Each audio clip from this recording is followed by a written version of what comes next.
so excited. I get to use my new background. Singing in the background. Y'all have to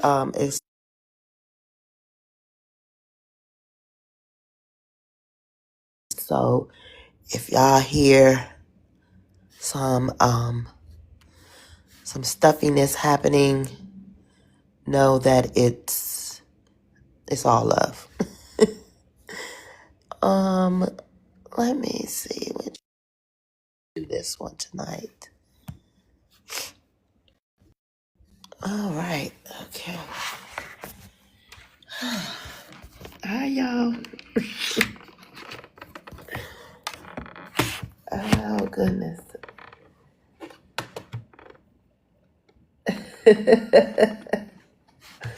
Yes. All right, y'all. Well, you gotta wait till they end the live, Misty, before you can get the coins. Let me make sure I share this out. Make sure y'all sharing it out. Make sure y'all share this out to people you have never shared it to before. Y'all, I can't breathe.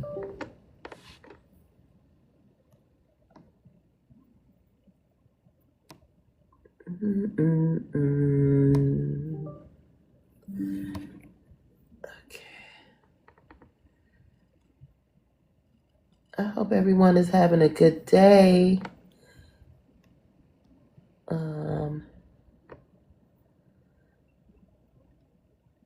Who else am I sharing this with? Let's go here and here.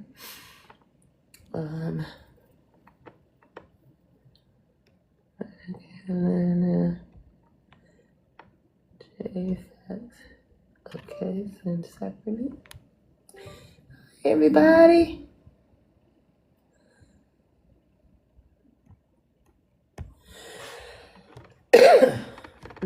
Excuse me. Like I said, I'm a little under the weather, so please forgive me.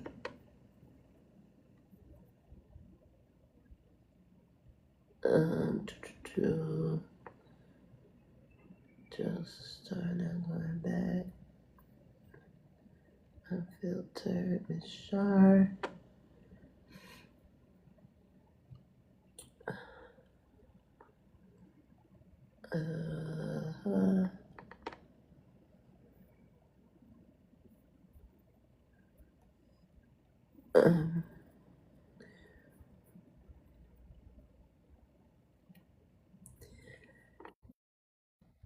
Oh, and I think last person.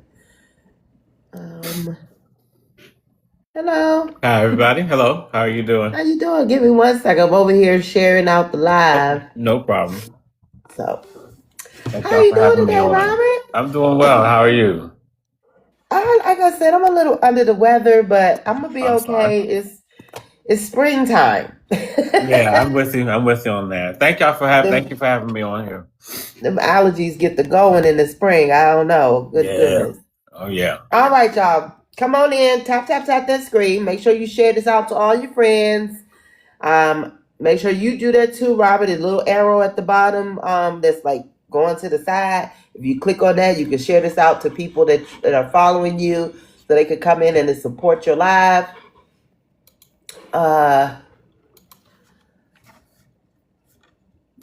Let me let you and everyone. I'm gonna wait for a few more people to get in here. How is it? What's the weather like in Florida today? It's in the 80s. It's still in the 80s. The pollen is kind of starting to go. I think it's starting to go away a little bit, but I still feel it for the most part. No, we just getting it here in the DMV. I know. Yeah. Because I'm from Baltimore originally. So Yeah. I know this is about the time it starts. So yeah, this is when as soon as springtime hits, like It's 83 degrees here today. yeah. Tomorrow's probably going to be 42. Oh yeah. Mm-hmm. So Oh I yeah. gotta work with it. All right, y'all. Y'all tap tap tap this screen so we can make sure we get on the algorithm and we get some folks up in here. So how many town halls have you done so far?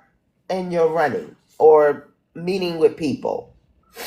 Oh, as far as town halls, I've done quite a bit of forums. As far as town halls, where I'm just there answering.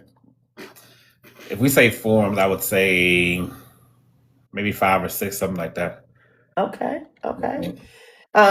And how do you feel? Your traction is happening. You feel like you're getting good feedback, or From what um, I'm sorry to interrupt. From what I understand, it's positive that I'm receiving back. I get feedback each time, which is helpful because the whole idea of this is we're supposed to look to grow every day. So I want to make sure that if people are being honest with me, they're saying they feel I did a good job. They give me you could have done this better, that. But I'm always listening for that stuff because that's what we need to. That's how we win. So for right now, it seems it's been very positive, and I've learned a lot pretty much in each one. absolutely. All right, great. Well, Robert, let me tell you who we are and everyone else that could be listening. We are Our Vote Counts, a nonpartisan coalition of citizens from diverse states and backgrounds, united by a shared commitment to empowering voters and promoting candidates who stand for integrity, inclusion, and accountability in these upcoming elections. This was formed by a collective of educators, veterans, small business owners, students, and community advocates. Our vote count represents the strength of unity across geography, race, and ideology. While our stories are different, our mission is the same: to ensure that every voice is heard and every vote truly counts. Through voter education, candidate outreach, and community engagement, we support leaders who are ready to serve the people, not special interests. By working across state lines and elevating local and national issues, we aim to increase voter turnout, inform public dialogue, and build momentum for lasting change. Our vote count is more than just a name, it's a promise, it's a movement, and it's a rallying cry for democracy. Together, we are shaping the future, one informed vote at a time. So, again, I want to thank you for coming to visit with us today. Let me let everyone know a little bit of information I found out about Robert, and then I'll have him give us just a few more pointers. So, Mr. Robert Peoples is a Florida-based community advocate, an Army veteran, and a writer who was born in Baltimore, Maryland, as he said, in 1979, same year my sister was born. He grew up in a working class family, raised by a single mother alongside his siblings. An experience that shaped his focus on hard work and resilience. Now, Robert went on to serve 21 years in the U.S. Army. That's from 1997 to 2018, correct? Yes, that's right. Okay. And he dedicated much of his adult life to military service before transitioning into civilian life and writing. He often speaks about the importance of family, service, and community in shaping his values. Now, as a young man growing up in Baltimore, he dreamed of one day lifting his family out of hardship. Something he has said continues to motivate his lifelong commitment to service and helping others build better futures. That's a good goal to have. Good motivation. So tell us why now. Tell us why this midterm. Tell us why this time in history.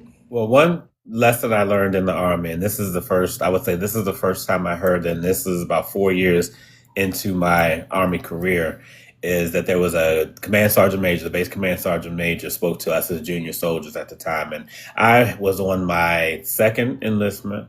So I was ready to get out. I was ready to be finished with that one. And he gave he spoke to soldiers throughout the units, different units on the base. And he said there are a lot of soldiers who complain about their units, but a lot of us had good ideas.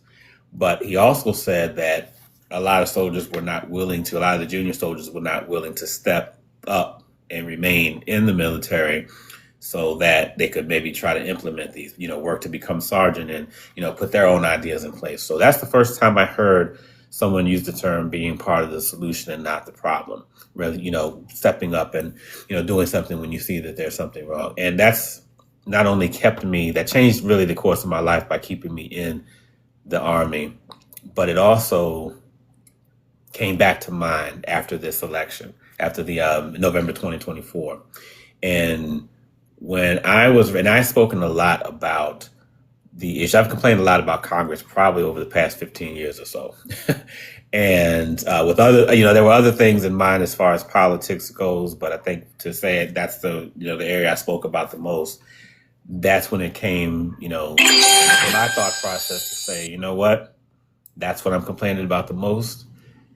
I need to do something. I need to say something to, those who follow me, those who, respect what I say, and those who have encouraged me to, do more than just, be on the sidelines. So after I saw the election go the way it did, that's when, this is about 2 or 3 in the morning, about that time when it was looking pretty bad. I think a lot of us remember that when it started with the battleground states were starting to go red, and it's like, all right, those are the ones we need to try to. We lose it. I fell asleep and woke up the next day. Was like, tell me that if we don't tell me, don't tell me, don't tell me. I don't know. Yeah, there you go. Yeah. So when that happened, I said, okay, you know what? I got to do something. I got to say something. What can I do and say? And I thought, you know what? This is the time to go and make this happen. So why now is because, I've been in Florida for over 6 years. And at this point, we moved here after I retired out of the Army in from Texas. And now, because it's time. That's the best way I could put it. It's time to step up and do something. I don't need to be in the perfect, in the perfect position to have the most money to do the most of this. But we got it. When it's time to step up, we just raise our hands and we go. The Army's always taught me that. Mm-hmm. That's why I was saying, pick me. I'm ready. There you go. I'm ready. Exactly. Exactly.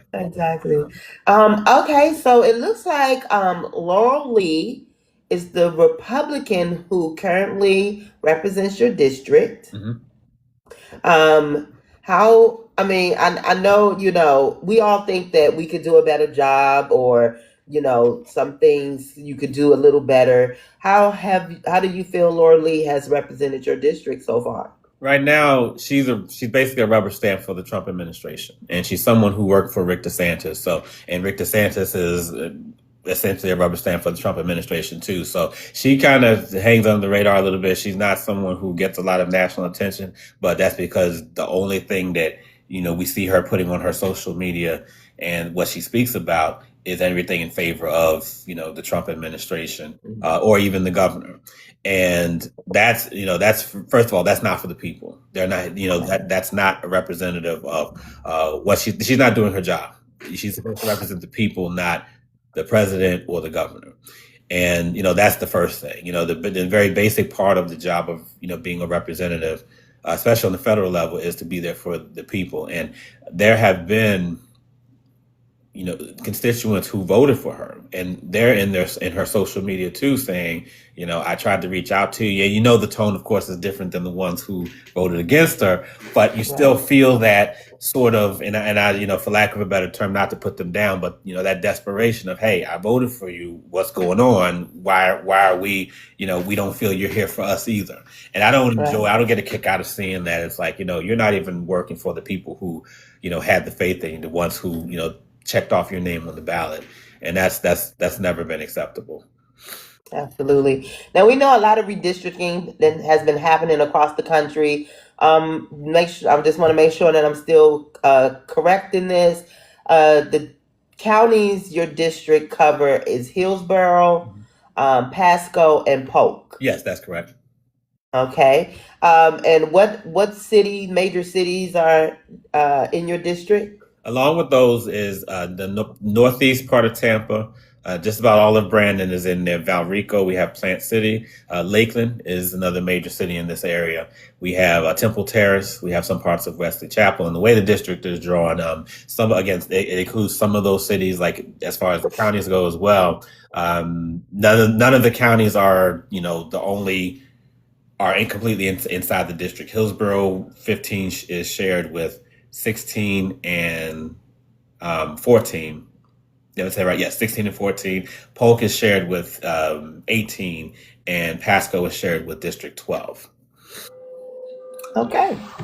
Well, your medium age is between around about late 30s, which is pretty good for a district. It means you can find jobs that people will be in for a good little while, Mhm. if you can bring job growth there. And the medium household income I have at about 70,000 a year, so that's okay. Yeah. I mean, it's Florida though. Yeah. That's it's Florida. Your racial makeup. Oh, hello, Mr. Fire Truck. Your racial makeup seems pretty diverse. We have about 51% white, 25% Hispanic, about 13, 14% black, 5% Asian, and then 4% everyone else. So that seems like a pretty diverse district. Mhm. Do you feel the diversity in your district? Yes, it's I would say more so in this area, where it's Tampa and some parts of Tampa. We're getting a lot of, Hillsborough County. We have most of our voters are in Hillsborough County. Not, they're not our only voters, absolutely, or was, that's just where a lot of the population is, and then it becomes more dense as you go further to the east, and it becomes more red, frankly. But there are a lot of great voters and great supporters in, the further we go to the east, in Plant City and Lakeland, and so forth as well. So Sefner's in there also. So yeah, I'm seeing the diversity. We're doing, my team has helped us do a great job with getting throughout the district, especially when we started doing our canvassing not too long ago. So as we're knocking on doors and so forth and going to various events, we're getting to see what that diversity looks like. Okay, excellent. All right, so we like to do a Mhm.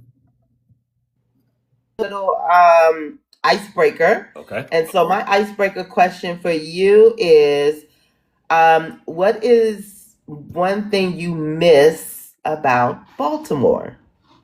The crabs. Oh my goodness. Of course. The crabs. The crabs is it. I would say the crabs definitely because I've been trying to get back there. When's the last time I went? I think 2 years ago was the last time I went to go get some. Yeah, I would say that's probably up there. Especially when it starts to warm up. That's when we No really. one does a Oh, crab cake like Maryland. I that's it. promise Yes, you that. yes. Every time I I see it. lived in I lived in Louisiana for almost 15 years, and Yeah. while they are the seafood capital of the world, also Hmm.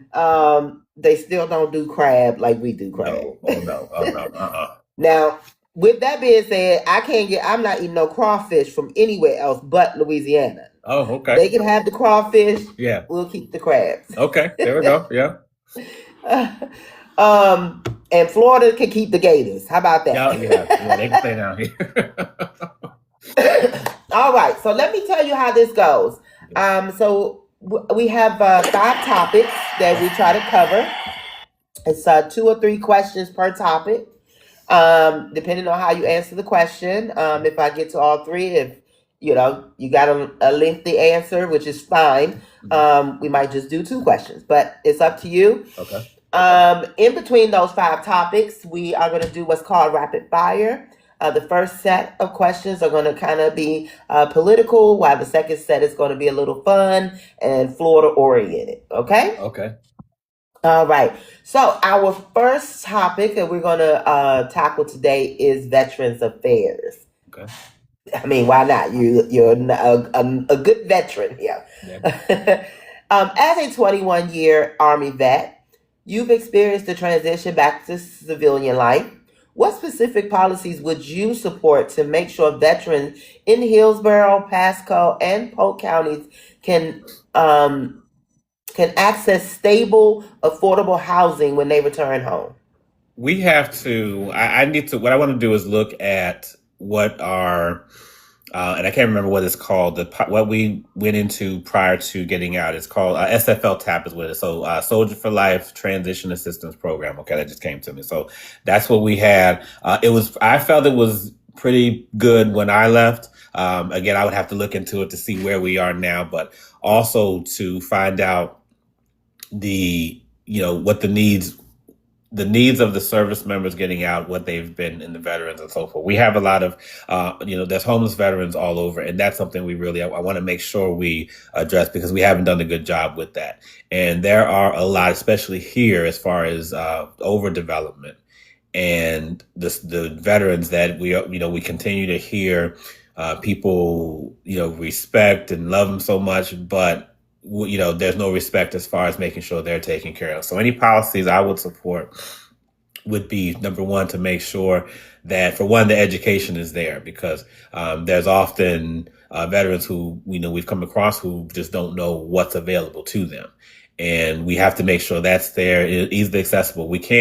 We have to do better. I feel like, and this goes for a lot of areas. I feel like, if we get into those here, but we feel like sometimes putting the information out is enough, and sometimes it isn't, because, I'm one of the fortunate ones, and I never forget that, every day I remember, I realize and understand how fortunate I am to be in the position I am, as far as 21 years, and I don't have a lot of, really, issues the way others do. And my access is far different than what someone else's access is. And we have to make sure we're doing our part to reach as many veterans as we can. So let's start with making sure, we're in tune with the veteran population, not just the homeless, but, those who are struggling with the VA and struggling with, being on government assistance and things like that also, because there's so much that we are overlooking as far as what our veterans need, and housing is definitely a big part. Yeah, I was going to say you're going into my next question, because I was going to talk about Florida having one of the largest veteran populations in the country. About 1.4 million veterans live in Florida, and about 7% of the nation's unhoused veterans live here, live in Florida.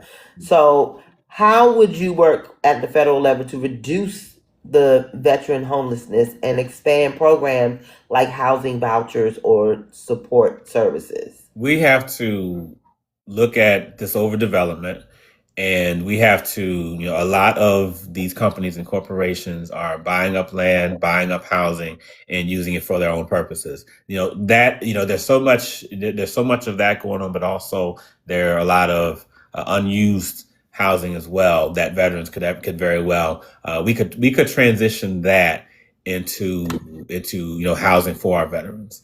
And we have to, it's really so much that we have to look into.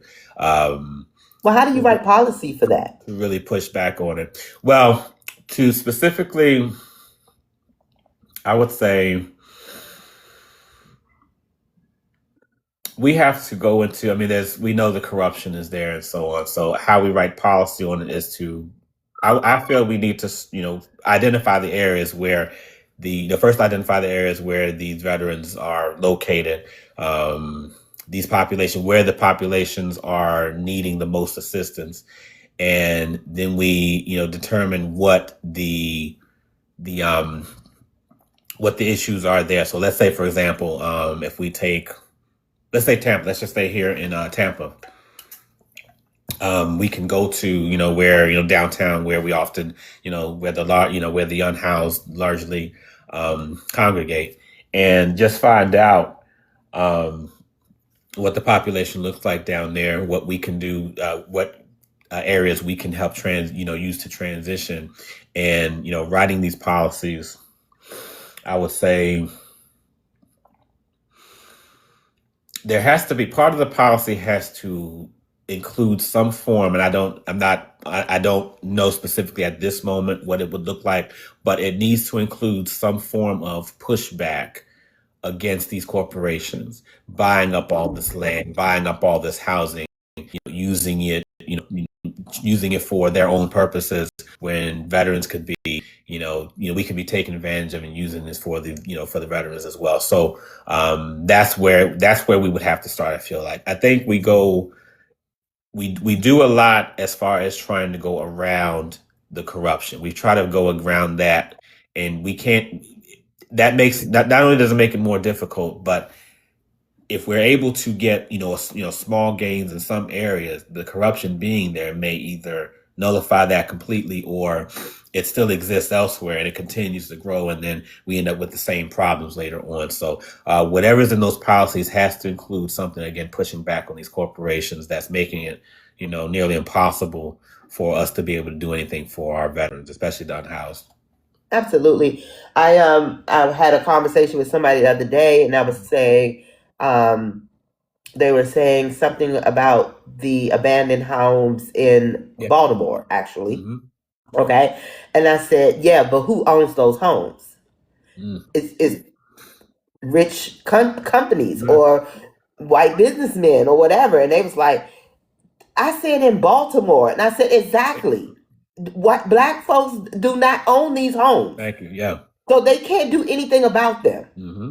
So big corporations or wealthy white men buy these homes and leave them abandoned, and they sit there and they wait for the neighborhoods to get so disheveled that people write it off, and they can buy up everything for little to nothing. And now, boom, you got a shopping mall where people houses once used to be. There you go. Yeah. And that's exactly what I mean. Mm-hmm. Yeah, so that's what you're going to be trying to push back against. We have to, instead of trying to go, there's so many areas I feel like that we are going, again, around that, stuff like that, where we know that's exactly what's going on. And we can't pretend we don't see that, or we can't pretend we don't know that. I feel like most of us are well aware, or most of us understand that that's how it's going. And Baltimore, ironically, that's sort of that's also what planted the seed to get me even looking into politics, was my visits back to Baltimore. I was in the Army, because I would, and jokingly in the beginning, I would say I would see the same abandoned housing that was there when I was a kid. Yeah. And the abandoned corner stores and things like that, and stuff that has not changed since I was then. The same signs. I mean, like, nobody touched anything. And of course, I would say to my wife at the time, I would say, you know what, if I was mayor, this is what I would. Then I was just throwing stuff out there because I had no idea how, what a mayor does or anything like that.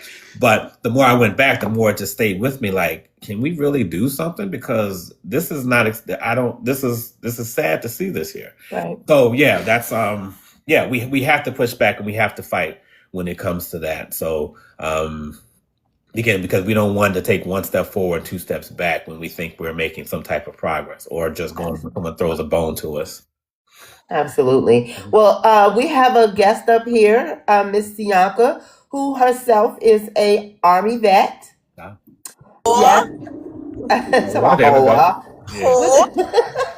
Can I say it, even though I'm not in the Army? Go right ahead. I don't think we own it. Because I thought I remembered at some point somebody said that only the military is allowed to really like salute, or something like that's disrespectful. No, okay, maybe somebody made that up. Yeah, somebody made that up. No, I don't think it's disrespectful. No, that's cool. That's showing solid, support of us. So I'm good with it. She's not only a disabled veteran, she is also an Army wife, and unfortunately, she was a government worker and she got doged. Oh my goodness! I'm sorry, Bianca. I'm sorry about that. But we kept her busy. Yeah, they keep me busy. What would you like to say, Bianca? They keep me busy, and you cannot keep a good badass, I'm sorry, Army vet like me and like you down. So I'm representing. There we go. I like that. I'm representing, but this is towards our homeless veterans. And I have a deep concern about it because I don't know if you, well, of course you probably know about that new law about the homelessness being a crime. Yeah. So my mind went to our Army veterans, and you know how some of our old Army veterans, they have pride. They don't want to be helped, and things of that nature. They're bullheaded. So yeah. I'm wondering if you can make a policy where there can be sort of like an ease into where you're not forcing it. They don't feel pushed. They don't feel, sorry for, but a way they can be a conduit where they can go in and get counseling. And if they want to take it, they can take it. If not, they don't have to, but not be forced, right. Not be pushed, but the opportunity is there. And kind of like thread them in a way, a free a meal or something to get them to say, you know what, I'm tired of living out on the street. I want to get help, rather than, them being pushed to go through A through Z to get these benefits. So is there a policy you can make that can kind of thread them back in to a normalcy where they need to be instead of being out on the street? I would say, and thank you for that. I would say I would go back to my explanation from before, is that getting rid of this corruption will be a first step, because I feel like, in my opinion, especially going around and speaking to people and understanding how some of that, how that pride looks sometimes, the lack of resources, the lack of availability, the lack of trust in our government, I think contributes to a lot of that bullheadedness. Because why go through it's where some of them may feel it's more trouble than it's worth to even go at it. So they've sort of built we know, and you understand this probably just well as anybody, that after a while it's like, you know what? Why are we even trying to fight this? We know what this is going to look like. We know where we're going. So no need. And just you put that wall up. And I think the lack of there not being enough for them is, ultimately contributes to why they're that way. So we continue to, make sure these resources are there, to where if they have somewhere to go, that may be enough to say, you know what, they can start trusting. They can feel like, you know what, they're here everywhere I look. There's something, resources they now are aware of, because they also, some of the pride may be because they don't know of what's in there. And then when you're talking about some of the veterans who have been, unhoused or,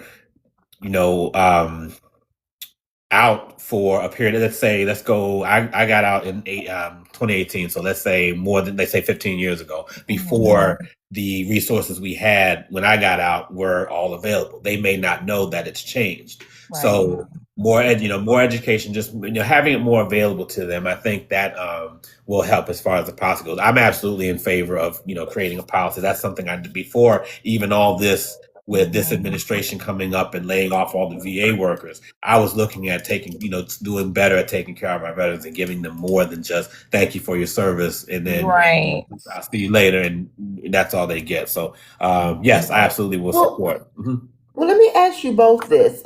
So do you find that the homelessness of veterans have been closer to when they leave, or typically further away, like after some reason they can't transition properly, or the PTSD takes over? Like, does it happen further away from their leaving the service, or is it typically closer to when they leave? It depends on the situation, really, because there are veterans, believe it or not, who are active duty service members who they blow their money, but they don't save. Some people do that, some people abuse that, and some people, they're in a technical marriage, but it's not really a marriage; it's a business marriage. They can get benefits. There's also situations where they're ill prepared, because I know more stuff with my husband still being in, because he's retiring this year, and I'm knowing more stuff what's out there available. So it's like all the way around. You can't pinpoint it when it starts, and you can't pinpoint it when it's going to begin or when it's going to get worse or whatever, because everybody's situation is different. People don't hear stuff about this in the military. They think like everything is straight line. It is not. Right, Robert? It is not.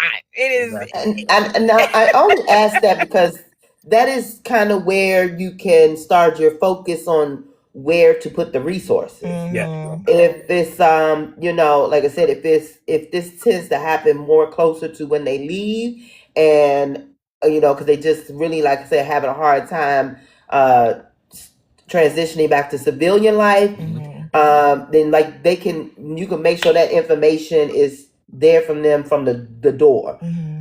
When they leave, they get all the resources or the numbers they need, whatever. But if it happens more after they've been out for a while, then it would take them to go and look for this information at that point. right? Yeah. So that's why I was trying to see if we could pinpoint when this, ends up happening more often than not. I know it change, nothing is concrete about everything, but. And you also said about PTSD, people who've been deployed and, things like that. So that's why I say you just never know, and I think now they're getting better with their messaging. They can get more better, improvement can be done. But back then, and it was nothing. You got to go search and find. Yeah. Like my dad, God bless his soul, he unalive with no benefits.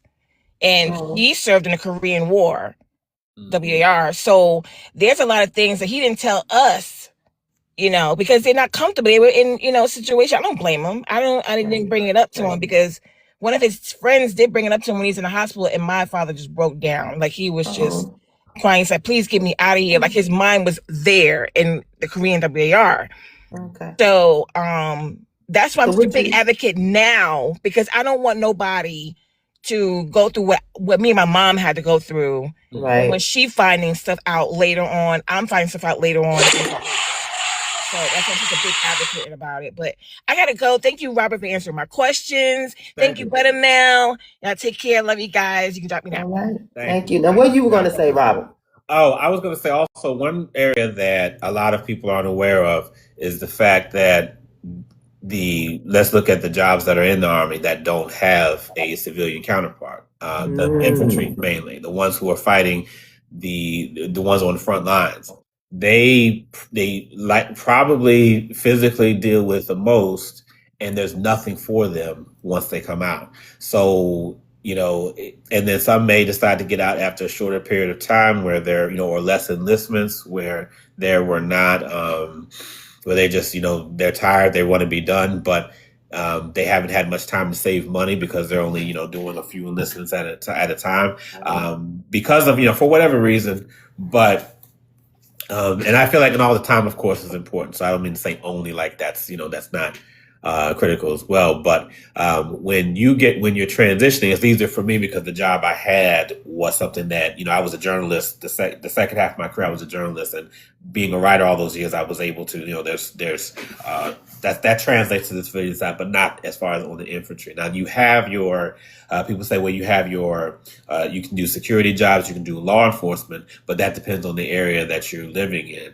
If there's availability, which in a lot of cases there isn't, and sometimes that's your only option. So if you move to a city, or if you're in a city and can't afford to move on top of that, and they don't have any availability, you're just stuck. So that's something we have to do better. I feel like we really need to buckle down on a policy and put some policy together for those jobs, to address those jobs that do not have an adequate civilian counterpart to it. I mean, they do, there's colleges or programs that offer guaranteed job placement. Now we know some of them have been scams, but there are places that actually do it. Okay. And maybe the military can implement something like that, they contract with different companies and guarantee job placement for, veterans leaving after.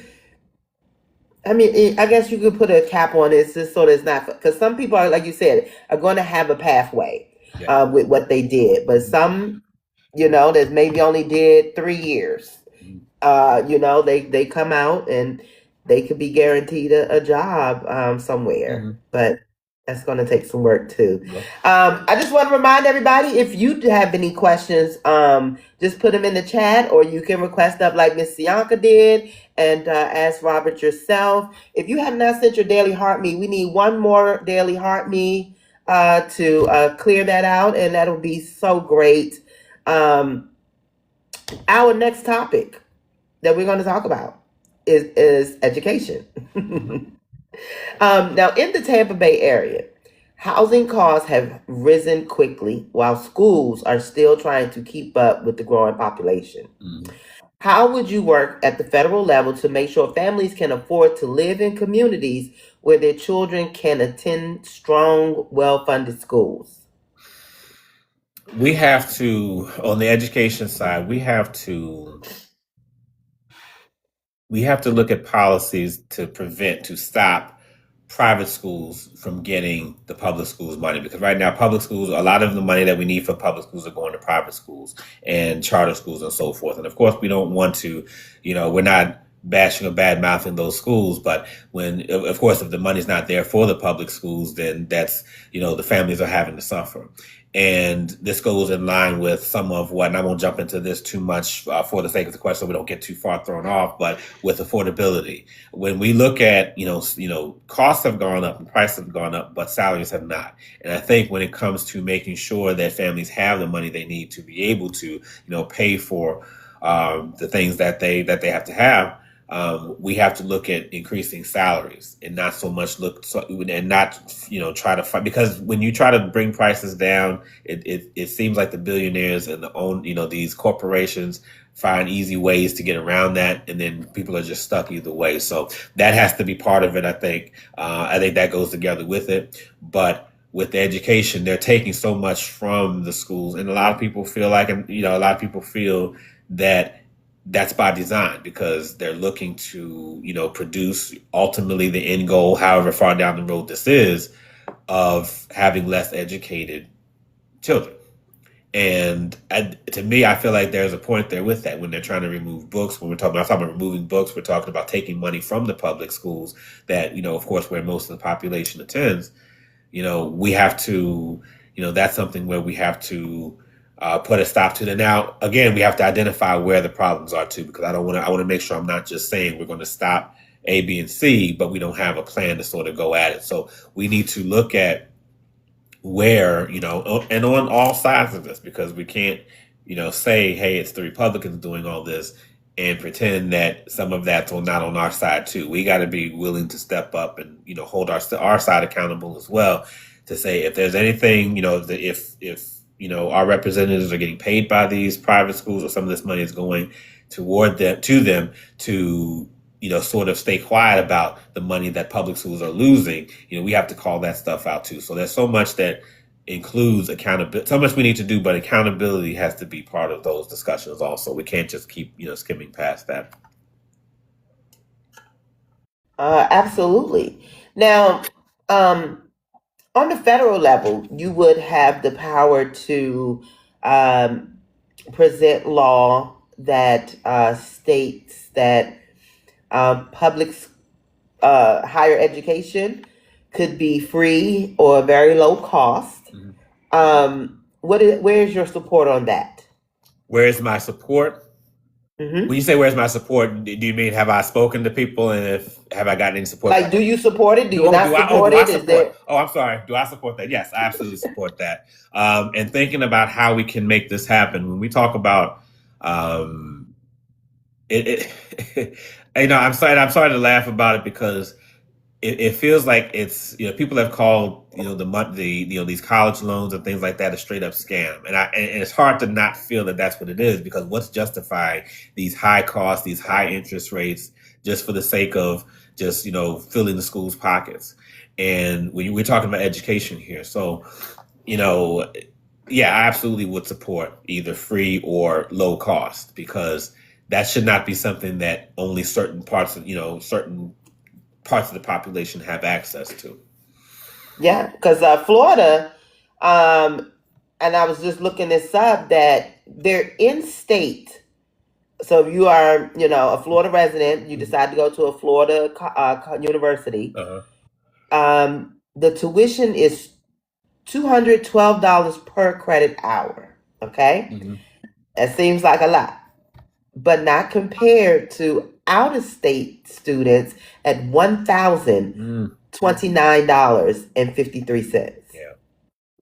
So, I guess Florida's, trying to make sure they keep, residents in Florida going to school in Florida. Maybe they won't leave that way, because I know a lot of people who do tend to go to school out of state stay in that state. Mm-hmm.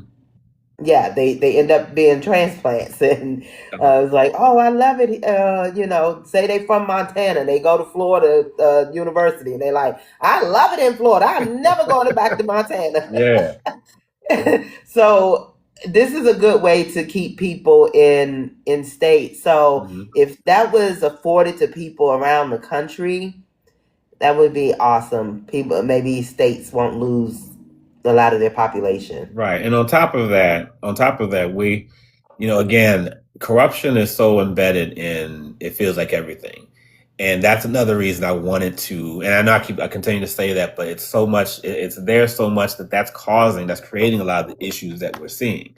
And I think when we try to dodge that by saying, okay, we're going to raise taxes, or we're going to, mess with this over here, while not addressing that, well, that stays there. And how, for lack of a better term, how a virus is. No matter how much you fix this little part here, if it's there, it's going to go and eat that up. And next thing you know, all the work we did to get this part okay now is gone, because we didn't address, where the main issue was. So I think when people, the question comes up, well, how are we going to pay for this? Well, we see where money is going, right? We see the money is, prices are being raised. I just learned here that the electric bills are going up, obviously, for a lot of Tampa residents, and there's nothing to justify that. They have a board that just determines when they can raise the prices. They don't see, nothing really goes to, toward any cost. It just goes to perhaps it's the data centers. And then you have that too, yeah. So when you have all this going on, it's like, well, that's where the money is. That's where we get. That's where we get it from. I don't think we rarely have to raise taxes for anyone. That's just the way we go around, taxing the billionaires, making sure that the money, we don't keep, filling the pockets of those who have nothing, who definitely don't have our best interests in mind. Absolutely. I just want to remind everyone, you can ask questions in the chat or come up. My last question to you is about the Department of Education. Okay. As we know, this administration is taking steps to dismantle it. Do you think that that's a good thing? Or should it be, is there any reform that needs to happen to it? Or should they just leave it alone altogether?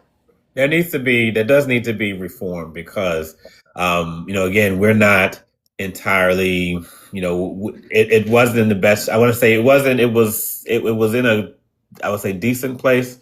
But as far as just getting it wasn't in such a bad place, I feel, with the limited knowledge that I had about it, that it needs to be done away with entire. And of course, we know why it was being done away with, not because they felt there was any problem, but because Doge came and just wanted to, just start slashing these agencies and such. So we need to. There's a lot. I think we can almost say let's work on reforming just about all of, what's there. But for the Department of Education, yeah, let's look at reform. Let's keep it in place. I feel like we needed to. I don't think we should get rid of it. Okay. Now I often ask about who should be in charge of the education of America. Should it be at the federal level, or should we continue to allow the schools to determine that? Let me just give you a little example. So, my proposal, should I say, that the federal with the Department of Education, not only will it continue to provide the funding for colleges and universities, public colleges and universities, with Pell Grants and things like that, they also would be also over the funding for special education.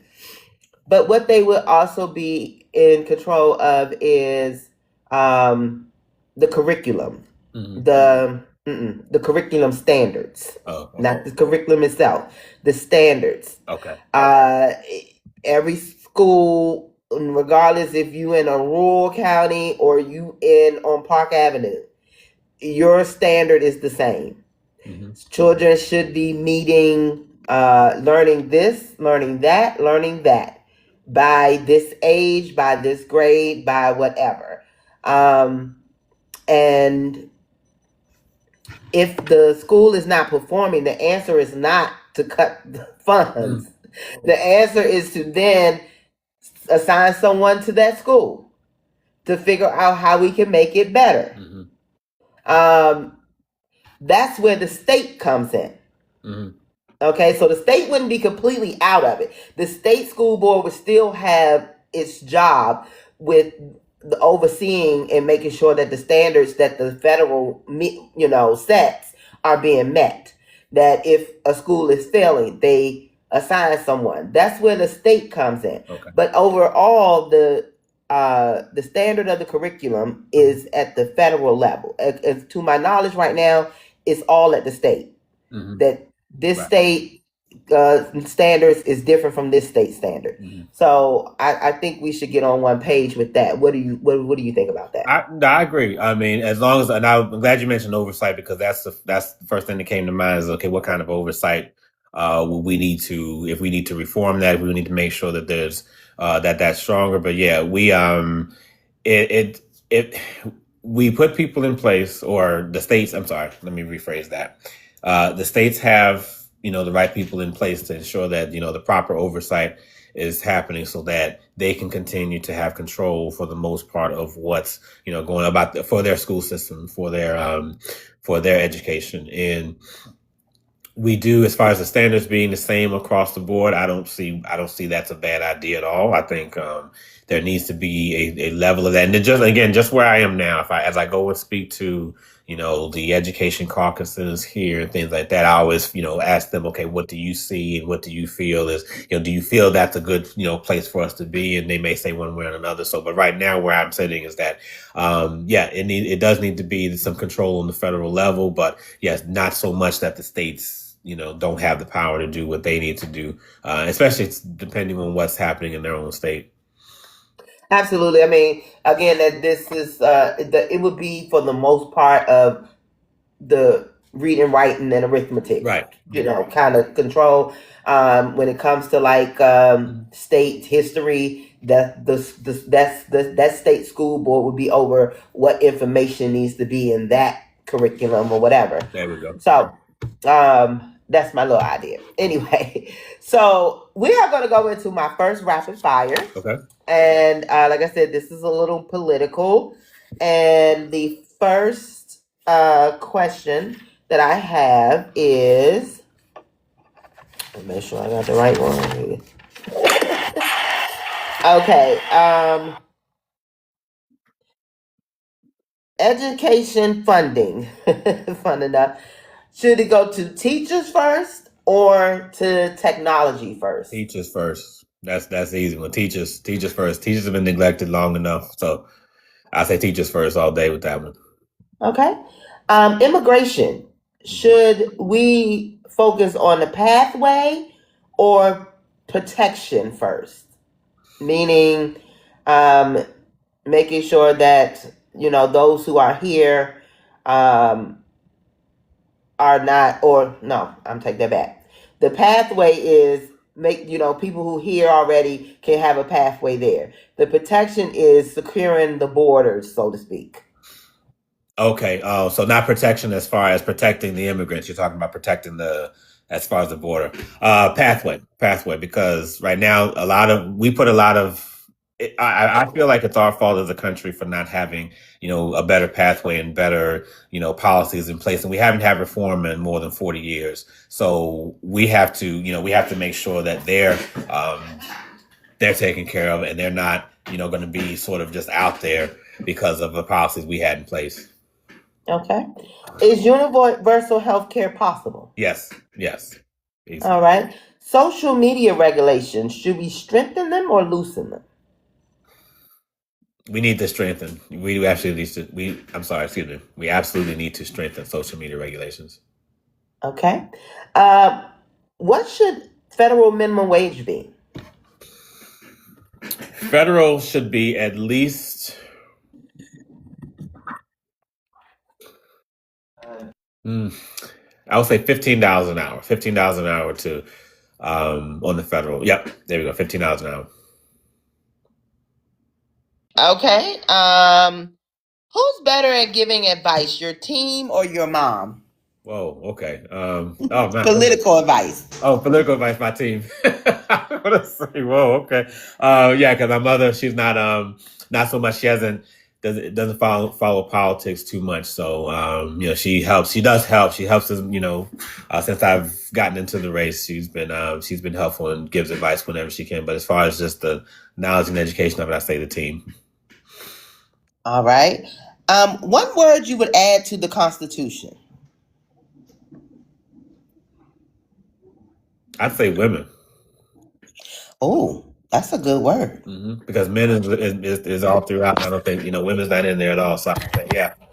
Because that's why it's so. Okay. I feel like that's why it's so easy for what we're seeing for it to look like it's going back to the old days because of the fact that all men are created equal, and that's what we see, and it should be. It really that should change now at this point. Absolutely. Do you think that it should be more SCOTUS seats? There's 9, right? No, I would say no. No? Okay. Which should we fix first, the economy or social injustice? The economy. Can I answer or elaborate? You can elaborate on that because that's the last part. The reason I say economy is because not because social justice is not important, but because a lot of us, I would say, we're at different places as far as social justice goes.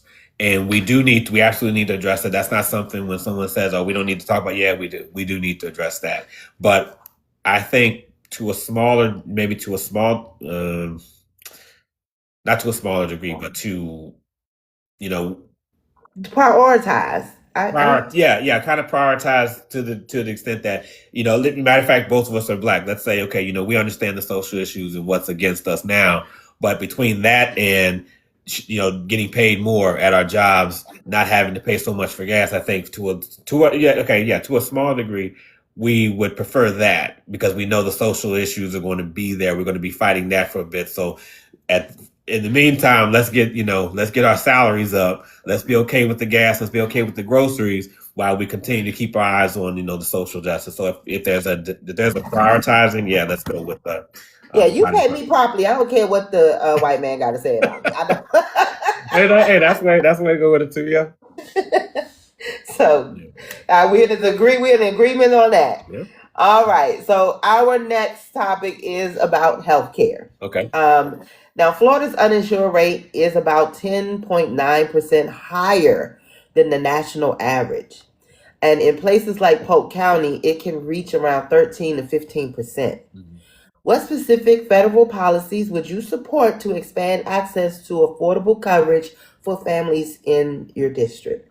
Well, Medicare for all, we definitely want to continue to push that. And we can afford, one of your rapid fire questions was, can we do universal health care? Absolutely, we can. There's a number of, and I'm going to get the exact number, but a number of developed countries that we are financially in far better shape than who are able to do universal health care. There's no excuse that we can. And we see, again, we go back to, how we pay for it. Well, we tax the billionaires for one thing, for them to pay their fair share. We stop giving these tax breaks and, all these little nickel and dime ways to, fill their pockets and take from us and still, once we start doing that, then I feel easily give us the money we need for universal health care, which in turn will, help with not only, these insurance, helping our potential constituents to be insured properly, but also so that the hospital costs are not astronomical to begin with.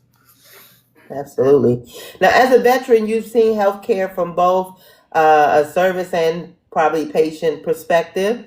How would you work to improve access to both VA and civilian healthcare systems for veterans and working families across your district? Well, for the VA, I would say that was something I wanted to address even before all this happened with DOGE, where all the VA representatives were, I think the number was up to 30,000, 30 plus thousand, what they ended up going with. We had a problem. There was a problem there, and I wanted to go basically throughout the country and find out, okay, what levels the issues existed from one state to the next. And when it comes to that, as far as the access and so forth, well, there's major reform that we need to do with the VA to make sure people are not having, these huge waiting lists. And again, that's another area that I have been fortunate with where I haven't seen too much of a problem, but others have. And that's what we gotta, that's what we have to make sure we're addressing. As far as on the civilian side, same thing. There's a lot of problems, and especially going, with there being a lot of hospitals here, especially, that brings to light a lot. That sheds light on a lot more of the issues that civilians are having with healthcare and so forth. So again, that brings it up as far as the access, the insurance, the costs, especially the costs are just ridiculous. So and again, no justification for this. So there's a lot that we got to address with that. But that's where I would like to start. Okay. How well is your understanding on why hospitals close? I understand that it varies from one area to the next. As far as I know, there's some, and especially when we talk about rural areas, sometimes the closure because it could be because of lack of funds. They're not making enough money. There also could be, especially in these rural areas, where there could be a major hospital could have let's say they could be putting a small hospital in that area just to have, so that those areas have a hospital for that population. Mm-hmm. But then something happens with that major hospital, there's a change of some kind, and they need to start closing. When they start closing, they go to those rural areas because those are the easier ones to close down. Mm-hmm. So and I think someone actually told me of that one a few months ago, where they said that's how, there was someone out of state, I think, on one of my lives that I did here, out of state, said they just put one in, and because something happened with the major, branch of the hospital, that got closed down, and the people in that area basically just had nothing. So that's it varies. So yeah, from what I understand and know so far, that's where those are some of the reasons. Okay. Now, in parts of your district, there are hundreds of residents for every one primary care doctor, which can make it harder to get timely care. Mm-hmm. What would you do to increase access to providers and provide wait times locally? Now, I know you talk a lot about, getting the corruption out, right? Right. So how do we balance that? How do we make sure that, doctors aren't getting taken advantage of, the patients aren't getting taken advantage of, and the system works for everybody? Oversight. I think we need more oversight in there as well. We can, I know that we can't afford, everyone can't afford to wait until we figure the whole corruption thing out, because it's so embedded in everything that it'll take a while to get rid of. And for that, and I mention that so often because we can't just keep, again, skimming over that. But yeah, people can't afford to wait until we get that. So I would say we put more attention on oversight, but oversight again for the doctors. I'm glad you mentioned the doctors too, because you have the doctors, you have the providers, you have the the patients being taken advantage of. But we want to make sure that we have better oversight, maybe more people to do that part of it, so that there can be, because there's of course there's I believe there's a shortage as far as now we have to pay them. Are they getting paid by government funds, or the people that's doing the oversight, or is this something private? I would say with this, that would be the government funds to pay for that. Okay. And this comes from too, again, when we look at how we pay for this, the money we have to begin with, but that's where we would have to it would be the government to pay for. And again, I don't have a number in place in mind as far as how many we would need, but that's where it would come from. Okay. I was I don't know if you saw the hearing that they did with the healthcare companies. And AOC did a presentation where she noted that, I want to say Aetna owned CVS or something. Okay. And then they also had Aetna's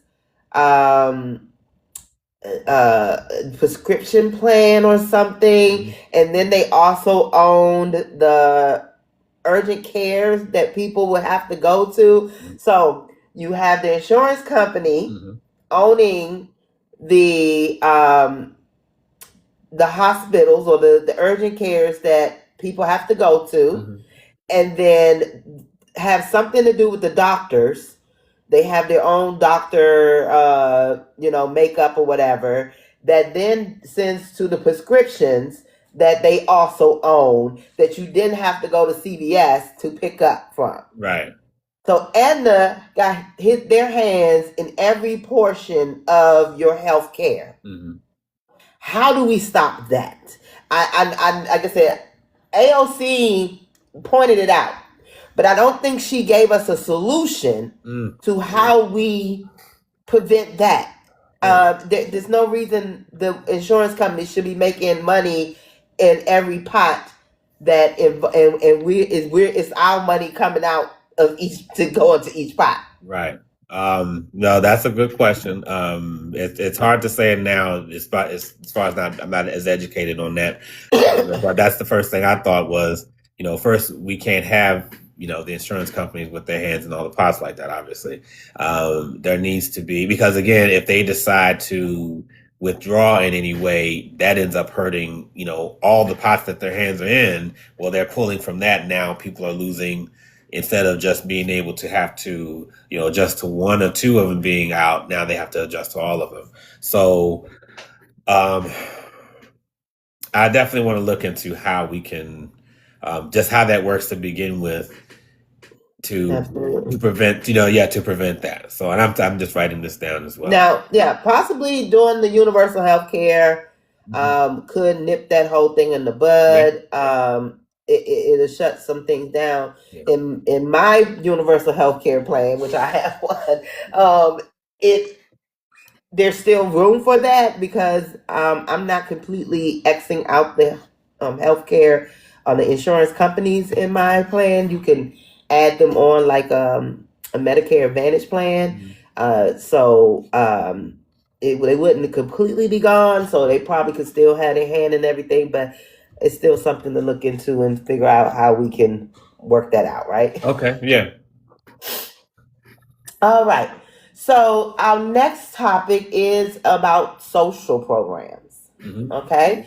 So you've spoken about improving women's health care and reproductive rights. Now, what specific federal actions would you take to ensure women in your district can access timely, affordable care without unnecessary barriers with using services like Medicaid and Medicare? Well, to start with, we have to make sure there are, and again, I'm going back to, this idea of how things are set up and what we see as far as the government goes, because that's preventing a lot of this. I feel like there needs to be more women at the table with these discussions. There was one, I can't remember there was a picture, and I can't remember what it was specifically about, but I know it had to do with women's health. The entire table consisted of all men. And that's the first question I had, is how are they discussing women's health, involving women but not including them? How do you do that? So it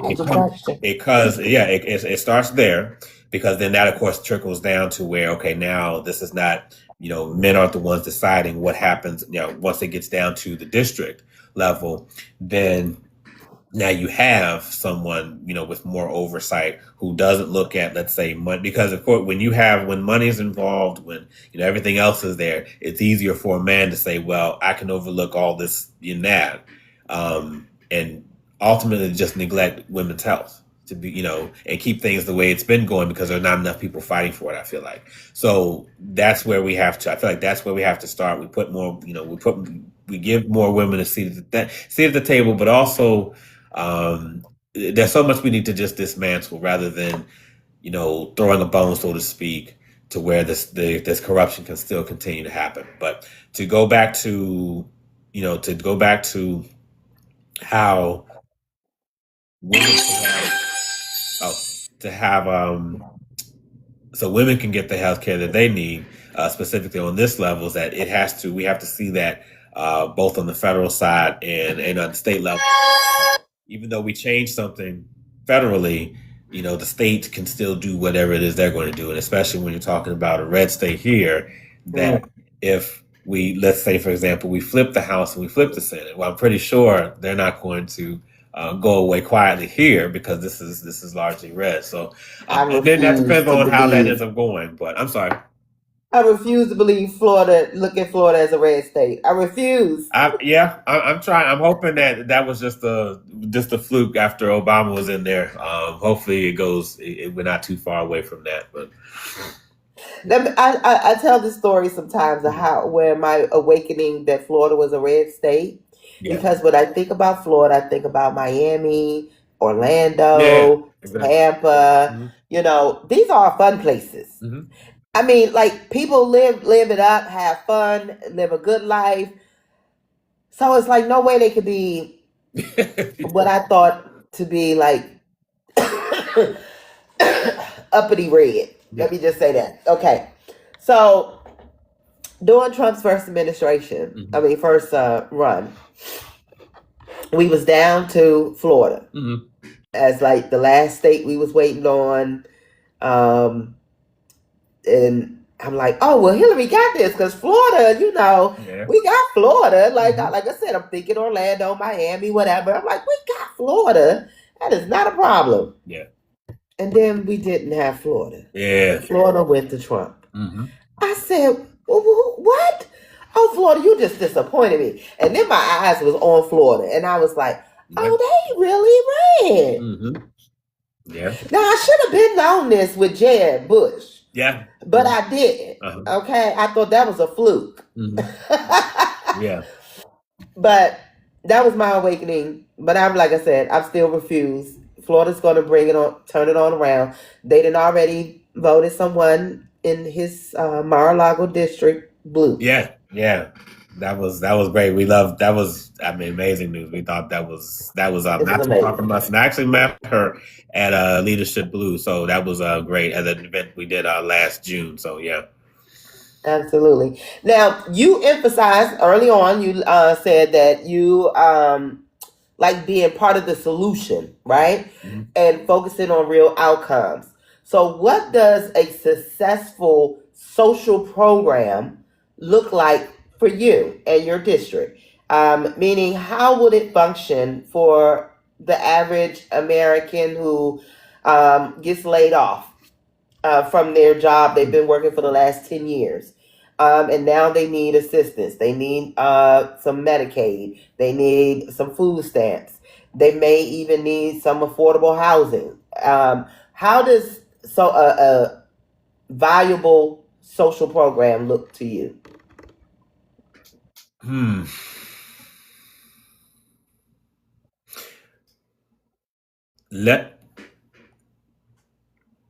want to look at where things are now specifically, and that I don't have yet to understand, to fully understand as far as being educated on where we are to know what we need to change, because I know enough that reform is needed. But yeah, let me just I'll hold it with that. But what I would like to see, let's say what I would like to see happen, is that there's not, from the issues that I've heard elsewhere, and to see if those are the same issues that we have here, is that there's still a lot regarding the whole, let's say, the concept of someone maybe making too much to be able to qualify for certain programs and things like that. That's always been confusing, because for those people who are in that play, and that's something I would definitely want to look into, is for those people who are in, as far as the income brackets, they're at that spot where they make too much to get this, but they're not making enough to get to get the help that they're looking for. There needs to be some change with that. That part I'm definitely sure of, is because when people feel it's more beneficial to be on government assistance, because if they go with their salaries, and the salary, as low as it is not it's too much still to qualify. That part we definitely have to change. So I will definitely look more into having an answer there. Absolutely. Mm-hmm. I was just gonna that it's politics and policy is just a weird thing all the way together, because there does have to be a cutoff, right? Unfortunately, they have to be a cutoff. So if you say the cutoff is no one can make over $30,000, okay, and you make $30,000 in $30,010, like. Yeah. I feel for you that you made $10 over. Yeah. But there has to be a cutoff. Yeah. Yeah, there is. So but I hear what you're saying. Like, we still need to find some way to address those people in that gap. Yeah. Of like, you're $10 over. Yeah. There absolutely needs to be cut off. I agree with that. And that's why I say that's the hard part, to give, at least right this minute, a direct answer on, because you, of course, if there isn't a cutoff, you say, okay, well, $10, let's make an exception there. Okay, well, what about $20? Okay, then what about $30? Now we're messing with that number again. So, there definitely has to be something, but it has to be, I think, in relation to, again, the affordability as far as salaries going up. That could be part of what helps fix this as well, because people are still stuck in these, a lot of these low incomes and such. And I think when it comes to, you said our median income is $70 here. When it comes to being in Florida, that has to be higher. So there'll be people who make, and of course, if you're somewhere else, you hear $70,000 a year, you're like, whoa, okay, that's pretty good. For those areas, but not so much down here, especially the costs and everything. So I think maybe we look at salaries going up will help this too. Absolutely. Maybe something like, if you are within $100 of the threshold, you are approved for 3 months, but everyone else who's in, within the range are approved for a year, but you're approved for 3 months until, maybe you can figure out something else or whatever. I don't know. Or maybe your situation is supposed to change in the next, I don't know. But there has to be some way to still help people that just barely miss it, right? Yeah. Okay, so we're going to go into the second rapid fire. Okay. Like I said, this one is a little fun. It's easier questions to just answer with quick one-word answers, yes or no, okay?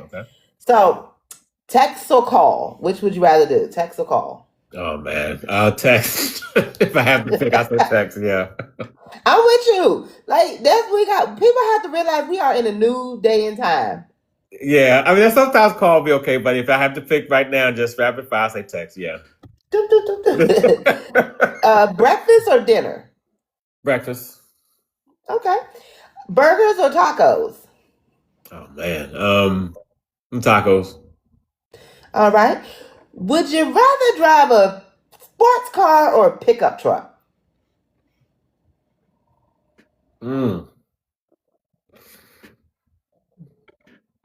Pickup truck, I think. I was like, come on, midlife crisis. Which one we doing? I was just thinking. I was just thinking that too. I was about to say, you know what? Maybe my age now, maybe we'll say a sports car. But I'm looking at that sports car. I know. They're down here, so of course when I see one, I'm like, With a convertible. With the I was thinking that too, because I haven't driven a convertible before. So I see the Lamborghinis and stuff. Maybe I can try one of them. So, but not a Lamborghini. Okay. Yeah. Fries or onion rings? Fries. I don't like onions. Ice cream or sherbet? Ice cream. Okay. Dark chocolate or milk chocolate?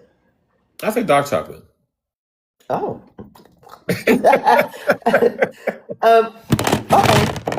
My phone fell over. All right. So would you rather a movie at home or a movie in the theater? At home. Okay.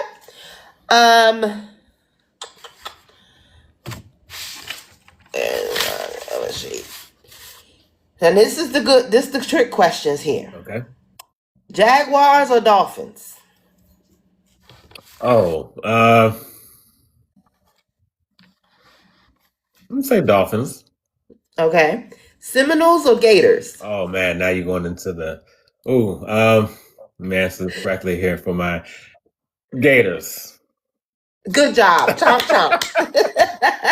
I don't like Disney. Disney or Universal? Universal. Okay. Now, since you said that you miss your crab cakes in Baltimore, what is your favorite Florida dish that's uniquely Florida? Uniquely to Florida, I don't know because I'm kind of picky with my eating, and I go to places. They do. I think they do conch fritters. They do alligator. They do. I don't do I don't know. I don't know a lot of Florida dishes. They're not known for their food, are they? No, I don't think so. I don't know. I don't try anything like that. I go to these places that have these names. I end up getting wings or something like that, and the everyday stuff. So no, I can't even speak to some of that stuff. I mean, seafood. I love seafood, but that's not specific to Florida. So Well, do you have a favorite mom and pop shop that's in your area? There's a place here called Kiki's. My wife and I go to on Saturday mornings. Kiki's. It's called Kiki's. It's a breakfast spot. Yeah. I believe it's just here in this state. And then we're still trying to discover a lot of them, the more local spots and things like that. So, but right now, I'll say that's probably up there because we look forward to going there. Do you have a favorite Florida beach? I would say my wife and I like to go to Indian Rocks Beach. We haven't really discovered too much, a lot of the others, but Indian Rocks Beach is, we would go there quite a bit a couple years back. Let me tell you, I went to Siesta Keys. Baby, that sand felt like flour. It felt like flour on my feet. It wasn't grainy. Yeah. I was like, what kind of sand is this? Siesta Keys. Siesta Keys. Okay. Yes. It was beautiful. The water was beautiful. The sand was beautiful. Last question. Are you glamping or camping? What does glamping mean? I don't even know what that. You don't know what glamping is? Glamping is like you have an RV, and it got a stove in the RV, so you're not really out there on the fire and the pits. Okay. I'm gonna say glamping because I did enough camping in the army, so we're doing glamping now. So yeah, glamping now. You got your big screen TV on the outside of the. There we go. I'm taking that. Yeah. Okay. Good. All right. So the last topic we're gonna go to. We got about 7 minutes left. We're gonna talk about immigration reform. Okay. That's a hot topic right now, especially with ICE being in airports and stuff. I don't know what this administration is doing. Like, they trying to do everything. Yeah. You know what? I actually rather would talk to you about this conflict. Okay. Being a military guy. Yeah. And I'm sure you're not you've been in since 97. You was in 97, 98, right? So you are aware of our relationship, for lack of a better word, with Iran, correct? Right. I have a little knowledge about that. Yeah, I do. So do you feel like there is some sort of justification to try to stop the regime? No, absolutely not. Because we've seen how he's gone after these other countries. And this was clearly by our Secretary of State, Marco Rubio. The explanations he gave made it clear that he wasn't even sure, that Israel sort of said, let's go do this. And they were like, we were, for the most part, okay, let's do it because they're telling us to. Because we consider them as an ally and we give them so much money. It's like we were basically pulled into this. So no justification to do it now. Now, justification isn't the same as saying, for those who are watching this, justification is not the same as saying that we didn't need to go after them. But the way we went about it, this is not the right way to do it. If we feel like we're right about this, we're going to be right about it even when we go through the right channels. But if we end up wrong, we see a lot of what's happening. And after we're losing, our service members are losing their lives, we're still sitting here now unclear on what the entire mission is. So it's, that's when, so to answer the question, justified as right now to go after? No, because there's not a clear mission. Do you Do you know or do you think that the folks of the military could say no to this? They can. It just depends on, someone asked this question the other day on one of my videos. It depends on the commands. And we are in, we know this is an unprecedented time. We're in a much different place where, the president is in, he has his hands in everything. And in the military, we didn't talk much, I would say before it started shortly before I retired when, I think I retired in 2018, 2 years into Trump's first term. But prior to that, prior to Obama, I would say there wasn't a whole lot of discussion, within the military as far as politics goes or whatever the case. Anything would be maybe like we say water cooler talk, or we, talk around the motor pool or what have you, but not to where it was so much. It was such, so heavy as far as the conversations go. And now people are because he's enabled, or enabled them to be more vocal about it. Now we're seeing, we were seeing stories where drill sergeants are putting up Trump flags in the barracks. Oh, wow. And things like that. Yeah. And there have been sort of, a couple have been, removed or fired or what have you for doing that. But when you have that, now it's like, okay, you know what, Trump is this bold. Now those who, support him. And of course we have, these individuals sort of have this more, I'm going to say, cult-like mindset. Now it's, they feel more comfortable doing and saying certain things. So it will depend on these commands. If they decide that they want to say, we're not going to follow unlawful orders, or they decide that they want to resign. Now, we also have the problem of this administration and Pete Hegseth deciding to remove individuals who don't, line up with the administration and putting loyalists and replacing them with loyalists. And when we have that, of course, they're going to do everything the administration wants. But as far as the service members as we have right now, it's hard to give an answer as far as whether they will do it or not, because. My question is, because I think they said they just sent over like 3,000 troops. Yeah. Could they have said no? We're not going. Oh, they could. Yeah, they absolutely could say that they're not going to. So if that, the question of can they say that they feel this is unjust? Yeah, absolutely, they can say that. Yeah, a lot of people saying they will get in trouble though. And I'm like, well, they might do, but do you want to go to jail and be alive, or go over to Iran and possibly risk your life? What do you say to people who say, well, that's what you all signed up for? Well, it's not what we signed up for. That's the thing. And when people say that, of course, I think the ones who say it mostly are the ones who didn't serve. So they don't know necessarily the nuances of what goes with that. We serve to defend our country, absolutely. And, that's what we want to do. I would do it again if I could.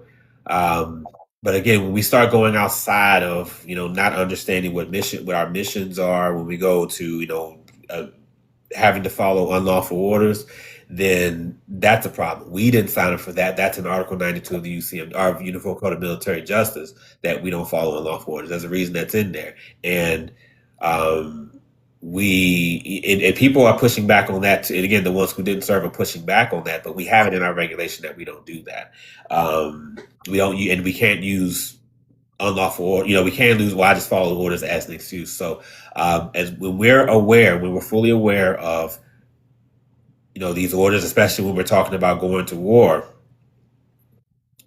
being unlawful, yes, we very much can speak up against it. No, we didn't sign up for it. Not to mention we're supposed to go, or the president's supposed to go through Congress to get approval. So ultimately, any going at this is against the laws, because it's a war crime.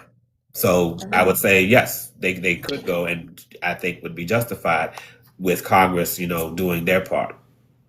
Absolutely. So last two questions about that. Okay. One, did you get out in 2018 because of him? And two, it is possible that this will still be going on in 2027 when you're sworn in.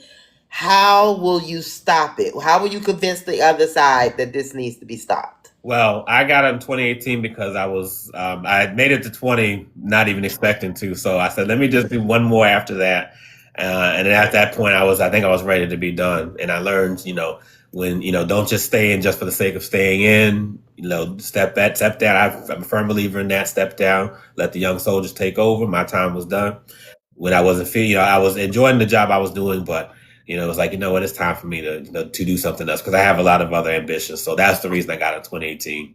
I would have preferred not to because his name is on my my retirement thing. His signature. Oh God! So that's yeah, I would have held on for another couple of years just so I could have Biden on there. I don't. Yeah, I would have preferred. I'm like, you know what? I didn't even think about it when I was ready to be done. I was like, oh, wait a minute, his name will thing. But I have a matter of fact, I have right over there with it. His goofy signature. That's what we have. We have someone in OVC who says Trump signed her diploma or something she has that Trump has Trump's name on it. She's like, Yeah, I was like, man, that goofy signature. But yeah, but in 2027, if it's still going on at that time, the reaching, oh man, because even reaching across the aisle is tough because we have a lot of members of Congress who are just cutting up too with this just like behavior going, doing everything that this president wants. So understanding to start with, oh man, and yeah, this could very well still be going on by that time, no matter what we're hearing today. So what I would do if that's where we still are when I'm sworn in, I definitely would get with the those on our side to look at what our what our chamber looks like.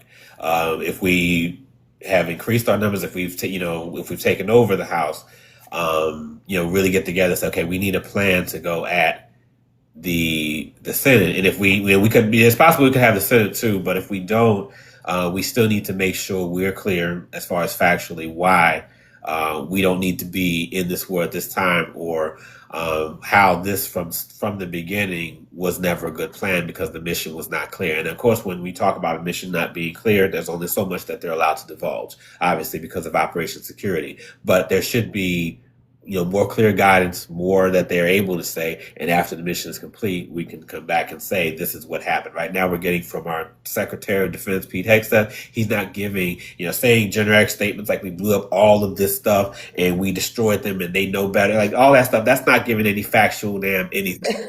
It irks me just to hear him open his mouth because I've worked with leaders like that, and they're terrible. And they're more about just putting their chest out. It's like, that's not giving any info as far as what we're actually accomplishing, the missions, okay, we did this, these were the casualties, like stuff like that, as far as numbers. Because you can give it after it happens, you can give it then.